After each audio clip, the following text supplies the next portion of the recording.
বিলুপ্তি হচ্ছে আনসার বাহিনী। গতকাল রাতের ঘটনার পরে এমনই জোরালো দাবি করছে দেশের ছাত্র জনতা।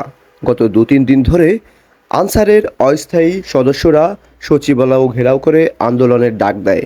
তারই প্রেক্ষিতে গতকালকে সচিবালয় ঘেরাও করে তারা আন্দোলন আরও জোরালো করে। তাদের দাবি দেওয়া মেনে নেওয়ার জন্য আনসার সদস্যদের 5 সদস্য বিশিষ্ট এবং 17 সদস্য বিশিষ্ট একটি দলকে পরপর সচিবালয়ে আমন্ত্রণ জানায় বর্তমান সরকারের উপদেষ্টারা। তারা তাদের দাবি মেনে নেওয়ারও আশ্বাস দেয়। কিন্তু এরপরেও সন্ধ্যার দিকে কিছু বিপথগামী আনসার সদস্য আরও চড়াও হয়ে ওঠে এবং তারা আরও জোরালো আন্দোলনের নামে বিশৃঙ্খলা সৃষ্টি করতে থাকে, সচিবালয় ঘেরাও করে। তারই প্রেক্ষিতে সচিবালয়ে আটকে রাখা হয় সচিবালয়ের কর্মকর্তাসহ বর্তমান সরকারের অনেক উপদেষ্টাদের। এক পর্যায়ে বৈষম্য বিরোধী ছাত্র আন্দোলনের উপদেষ্টারা আনসার সদস্যদের সাথে আলোচনা করতে সচিবালয়ে যায়, কিন্তু সেখানেও তাদের আটকে রাখা হয়। এক পর্যায়ে বৈষম্য বিরোধী ছাত্র আন্দোলনের সমন্বয়কারী হাসনাতের স্ট্যাটাসের জের ধরে রাজু ভাস্কর্যের ওখানে জড়ো হয় সাধারণ শিক্ষার্থীরা।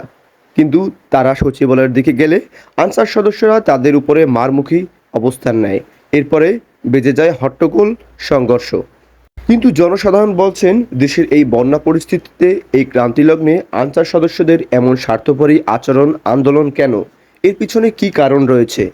বর্তমান সরকারের উপদেষ্টা সহ সাধারণ ছাত্র জনতা বলছে, আনসার সদস্যরা গভীর চক্রান্তে লিপ্ত।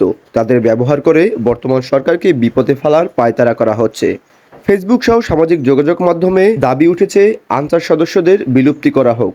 কারণ বর্তমান আনসার সদস্যে যে সকল সদস্যরা আছে তারা অধিকাংশই কম শিক্ষিত।